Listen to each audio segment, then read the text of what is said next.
Hello dear students, welcome to study with Vaishnavi Jha. So let us start with today's class. I'll be discussing electric charges, electric current, and here is the list of points that I'll be discussing. But before starting the lecture, I would like to recall the previous topics that we discussed. So in the previous class, we were discussing about electric circuit. What is electric circuit? The closed and continuous path of current. Whenever the current flows without any stoppage, without any discontinuation, then that path is known as circuit. And we studied about electric components. What are electric components? There are many appliances that we will use in our circuits, and to represent them in our circuits, we use some symbols. For bulb, for battery, for cell, many other devices we will use their symbols, and we studied about those symbols. So in today's class we will start with electric charges. So you must have studied about electric charges. What are electric charges? What you know is that charges are of two types, positive and negative. दो तरह के charges होते हैं, positive और negative. Positive charges are called protons. Negative charges are called electrons. Positive charges को protons कहते हैं और negative charges को electrons कहते हैं. अब ये जो electrons हैं ये कैसे होते हैं? ये मोटाइल होते हैं, मूव कर सकते हैं. They can move. But protons can't move. They can't move. They are fixed in their position. Atom के सेंटर में फिक्स रहते हैं, जबकि इलेक्ट्रॉन्स मूव कर सकते हैं.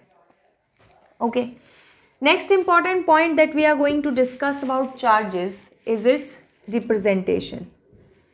सो whenever we talk about charges, how do we represent it? Like in a formula, अगर मुझे उसको रिप्रेजेंट करना है तो क्या लेटर यूज करेंगे? So the letter we use is Q. You can use capital Q or small q. Okay, any letter will work. Next is SI unit. What is the SI unit of charge? So if I talk about SI unit, so it is based on the name of a scientist, and the scientist is Coulomb. So the SI unit of charge is Coulomb.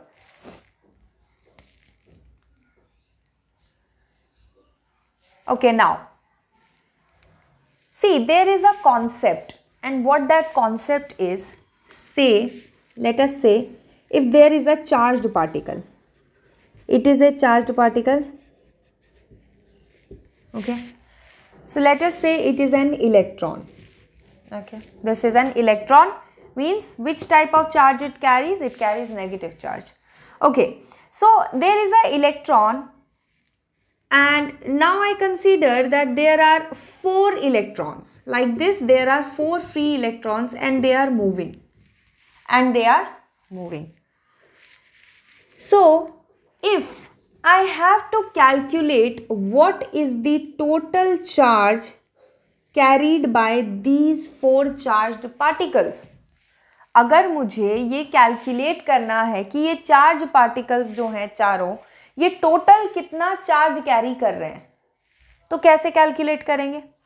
अगर मुझे एक की value पता हो, अगर एक electron का पता चल जाए कि एक इलेक्ट्रॉन कितना चार्ज कैरी करता है, तो 4 इलेक्ट्रॉन के लिए निकाल लेंगे बड़े आराम से मल्टीप्लाई करके. What do we do? यही तो करते हैं ना, दैट एक की वैल्यू, यूनिटरी मेथड में आप क्या करते हैं? एक की वैल्यू आपको पता होती है, ज़्यादा की निकालते हैं, ज़्यादा की पता होती है, एक की निकालते हैं. वही आपका होता है यूनिटरी मेथड. यहाँ पे एक इलेक्ट्रॉन पे अगर इतना चार्ज होता है तो 4 पे कितना होगा? तो आप क्या करेंगे? 4 इलेक्ट्रॉन्स के लिए इसको 4 से मल्टीप्लाई कर देंगे. तो ये जो 4 है, ये एक्चुअली में 4 क्या है? This is number. Number of what? Number of charged particles, number of electrons. And ये जो आपकी वैल्यू है, ये क्या है? ये एक इलेक्ट्रॉन पे होने वाला चार्ज है, यानी चार्ज ऑफ 1 इलेक्ट्रॉन. एक इलेक्ट्रॉन कितना चार्ज कैरी करता है? तो भाई इतना चार्ज कैरी करता है. और ये कैलकुलेट करके आपने निकाला क्या? Total charge. आपका पर्पस क्या है? टोटल चार्ज निकालना। तो यही यूनिटरी मेथड से हमारे पास एक फॉर्मूला निकल के आता है। एक्चुअली में it is not a formula, it is just unitary method, but उसी को हमने थोड़ा सा इजी करने के लिए क्या किया है, उसे फॉर्मूले में कन्वर्ट कर लिया है. So if I write it in terms of the letters that we use to represent the quantities, तो ये क्या हो जाएगा? टोटल चार्ज क्या है हमारा? Q. नंबर ऑफ इलेक्ट्रॉन्स को कैसे रिप्रेजेंट कर सकते हैं? Bye N. एंड ये जो चार्ज ऑफ वन इलेक्ट्रॉन है इसको हम रिप्रेजेंट कर लेते हैं बाय E. अब क्या फॉर्मूला मिला है हमें यहाँ से? हमें जो फॉर्मूला यहाँ से मिला है वो है Q is equal to N into E, जहाँ पे E की वैल्यू फिक्स है 1.6 into 10 to the power -19 coulomb. So अगर हमें किसी भी सिनेरियो में ये पता चल जाए कि कितने नंबर ऑफ पार्टिकल्स उस वायर में से पास हो रहे हैं, तो हम कैलकुलेट कर पाएंगे कि उस वायर में टोटल कितना चार्ज है by a simple formula Q is equal to N into E. ये चार्ज मैं आपको क्यों बता रही हूँ? बिकॉज चार्ज से ही करंट बनता है. सो करंट का जो कॉन्सेप्ट है that is all about charges. तो चार्ज के बारे में पता होगा तभी आपको करंट समझ में आएगा. सो पहले आप इसका स्क्रीनशॉट ले लीजिए and then I will explain current.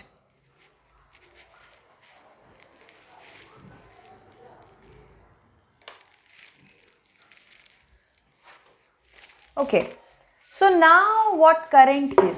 Current क्या होता है? So current is nothing but rate of flow of charges. क्या मतलब है rate of flow of charges का? समझेंगे. रेट, जहां भी वर्ड आ जाता है रेट, वहां पे हम डिवाइड बाय टाइम कर देते हैं. किसी भी चीज का रेट निकालना है आपको, ठीक है. जैसे rate of distance covered is what? Speed. यानी जब भी आप डिस्टेंस को टाइम से डिवाइड कर देंगे आपको स्पीड मिल जाएगी. तो रेट जहां आता है वहां आप डिवाइड बाय टाइम कर देते हैं. किसका रेट निकालना है आपको? चार्जेस का. क्या मतलब है कि अगर हमें ये पता चल जाए कि कितने टाइम में कितना चार्ज फ्लो कर रहा है तो हमें करंट की वैल्यू मिल जाएगी. करेक्ट. अगर हमें ये मालूम चल जाए that how much charge is passing through the wire in how much time, then we will get to know the current. जैसे आप डिस्टेंस और टाइम से निकालते हैं स्पीड. अगर मान लो जैसे आपके घर से आपके ट्यूशन का या आपके स्कूल का एक डिस्टेंस है, ठीक है. आप जिस दिन आपको टाइम ज़्यादा लगता है जाने में, मीन्स आपकी स्पीड कम है. जिस दिन आपको टाइम कम लगता है जाने में, मीन्स आपकी स्पीड तेज़ है. तो यही चीज़ यहाँ पे है. अगर ज़्यादा चार्ज जो है वो एक पर्टिकुलर टाइम में ट्रैवल कर पा रहा है, ज़्यादा चार्ज, दैट मीन्स करंट भी ज़्यादा है. अगर कम चार्ज ट्रैवल कर पा रहा है उस टाइम में अगर कम चार्ज ट्रैवल कर पा रहा है, दैट मीन्स करंट कम है. सो द पॉइंट इज कि चार्ज कितने टाइम में ट्रैवल कर रहा है, that gives the value of current. So this is the concept and definition of current. Next आ जाती है बात किसकी? डायरेक्शन की. तो डायरेक्शन को समझेंगे, बहुत इंपॉर्टेंट है डायरेक्शन आपके लिए. डायरेक्शन में क्या होता है? अगर मान लो जैसे ये एक वायर है, या if I draw a circuit, मैं आपको एक सर्किट से समझा देती हूँ इसको. जैसे अगर एक सर्किट में बनाऊँ, बैटरी है, स्विच है, एक बल्ब है, ठीक है. अच्छा, अब होता क्या है कि डायरेक्शन जो होती है करंट की, वो कहाँ से निकाली जाती है? इलेक्ट्रॉन्स के डायरेक्शन से. जैसा कि मैंने आपसे कहा कि वायर के अंदर क्या रहता है? वायर के अंदर जो भी मूवमेंट जो चार्ज करता है, that charge is negative charge. कभी भी पॉजिटिव चार्ज मूव नहीं करता, नेगेटिव चार्ज करता है. तो अगर मैं आपसे कह रही हूँ कि चार्जेस के मूवमेंट को ही हम करंट कह रहे हैं, इसका मतलब वायर के अंदर चार्जेस मूव करते हैं. अब चार्जेस कहाँ से कहाँ मूव करेंगे? ये कैसे हैं? नेगेटिव चार्जेस हैं, राइट. इलेक्ट्रॉन्स ही मूव कर सकते हैं, नेगेटिव चार्जेस ही मूव कर सकते हैं. तो नेगेटिव चार्जेस का जो मोशन होगा वो कहाँ हो सकता है? नेगेटिव चार्जेस को कौन अट्रैक्ट करेगा? पॉजिटिव ही अट्रैक्ट कर सकता है। तो positive terminal of the battery पे इलेक्ट्रॉन्स तो अट्रैक्ट हो रहे हैं, ठीक है, positive terminal of the battery पे इलेक्ट्रॉन्स अट्रैक्ट हो रहे हैं, लेकिन करंट क्या होता है? करंट जो है वो इलेक्ट्रॉन्स के इधर जाने से, इलेक्ट्रॉन्स अगर इस तरफ जा रहा है पॉजिटिव की तरफ, तो सारे इलेक्ट्रॉन्स इधर ही भाग रहे हैं। अब ऐसे में जो फ्रिक्शन प्रोड्यूस हो रहा है, जो फ्रिक्शन ऑपोजिट डायरेक्शन में प्रोड्यूस हो रहा है, वो फ्रिक्शन होता है करंट। यानी कि डायरेक्शन ऑफ करंट क्या है? Opposite to that of electrons. अब इलेक्ट्रॉन्स की डायरेक्शन क्या थी? क्योंकि वो नेगेटिव चार्ज है तो वो पॉजिटिव की तरफ जा रहे होते हैं, लेकिन जो करंट है उसकी डायरेक्शन कैसी होगी? क्योंकि इलेक्ट्रॉन इधर जा रहा है तो करंट इस तरफ बनेगा, because friction is always in the opposite direction. Current उधर जा रहा है तो उसका फ्रिक्शन इस तरफ आएगा। करंट पॉजिटिव की तरफ जा रहा है तो फ्रिक्शन पॉजिटिव से नेगेटिव की तरफ आएगा। यानी कि डायरेक्शन क्या होती है? फ्रॉम पॉजिटिव टू नेगेटिव क्या होती है? करंट की डायरेक्शन।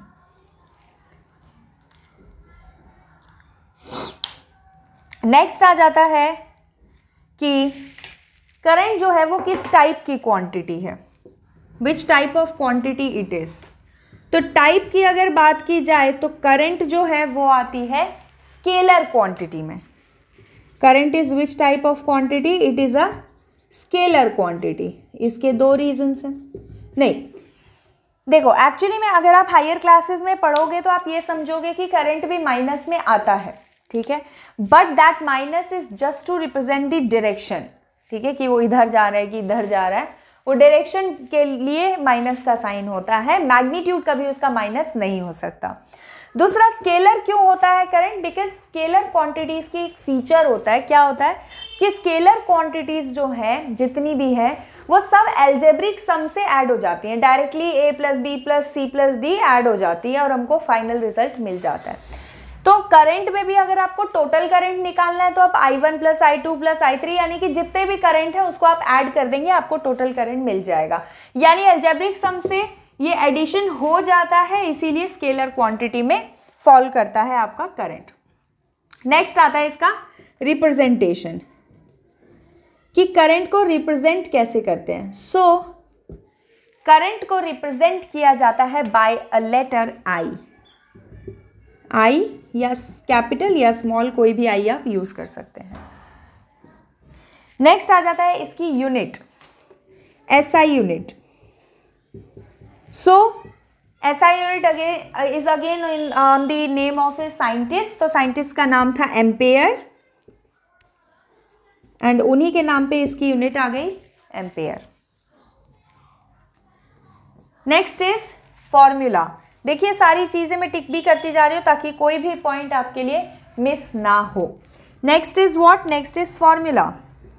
तो फॉर्मूला देखो, हम फॉर्मूला डेफिनेशन से ही निकालेंगे। फॉर्मूला क्या है? रेट। रेट का मतलब देखो निकालना क्या है? करंट।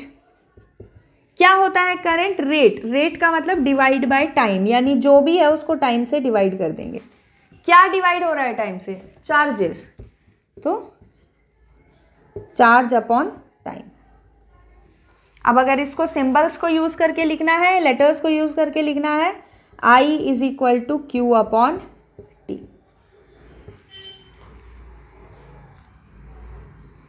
ये हो गया इसका फॉर्मूला। तो यहां पे हम अपना सेकेंड फॉर्मूला भी लिख देते हैं। Okay, next is other unit. Other unit का मतलब क्या हुआ? अगर मान लो जैसे स्किप हो गया दिमाग से कि ये करंट की यूनिट क्या होती है, तो ऐसे में आप कुछ यूनिट ना लगा के आए, उससे अच्छा आइडिया है कि आप फॉर्मूले से यूनिट लगा लें। आपको पता है चार्ज की यूनिट होती है कूलम, तो कूलम अपॉन में है टाइम, यानी कि अपॉन में टाइम की यूनिट सेकेंड। तो इधर you can write it as coulomb per second, ऐसे लिख लो, या फिर इस तरीके से, दोनों में से कोई भी तरीके से आप मेंशन कर सकते हैं। And last point is measuring device, कि इसको मेजर करने के लिए क्या यूज किया जाता है? So to measure current we use ammeter. याद आया होगा, इलेक्ट्रिक कंपोनेंट्स में पढ़ाया था, एमीटर यूज किया जाता है टू मेजर करंट, जिसको आपने इस तरीके से रिप्रेजेंट किया था। ठीक है, तो ammeter is a device that is use to measure current. चाहे तो आप इसके आगे लिख भी लेंगे, यूज टू मेजर करंट। और एक और पॉइंट लिखेंगे इसमें, ऑलवेज कनेक्टेड इन सीरीज। हमेशा एमीटर को सीरीज में ही कनेक्ट किया जाता है। क्या मतलब है इस बात का कि अगर यहाँ पे आपका मान लो टीवी लगा है, यहाँ पे आपका वॉशिंग मशीन लगा है, यहाँ पे आपकी बल्ब लगी है, तो यही साथ में एमीटर लगेगा। इस तरीके से एमीटर नहीं लगता है, तो ध्यान में रखेंगे ammeter is always connected in series. और इसका रीज़न क्या है ये आपको तब समझ में आएगा जब हम सीरीज और पैरेलल कनेक्शन यानी कि कॉम्बिनेशन ऑफ रेजिस्टर स्टडी करेंगे, तब आपको ये क्लियर होगा। तो फिलहाल के लिए आप बस ये पॉइंट लिख कर रखेंगे that ammeter is always connected in series, और इसको मैं वहां पे आपको हिंट करूंगी कि why it is always connected in series. So इसका आप स्क्रीनशॉट ले लेंगे। ये इतने ही टॉपिक्स है करंट की थ्योरी में समझने के लिए। इसके बाद बचा न्यूमेरिकल्स। ठीक है, तो पहले आप इसका स्क्रीनशॉट ले लीजिए and then will discuss numericals.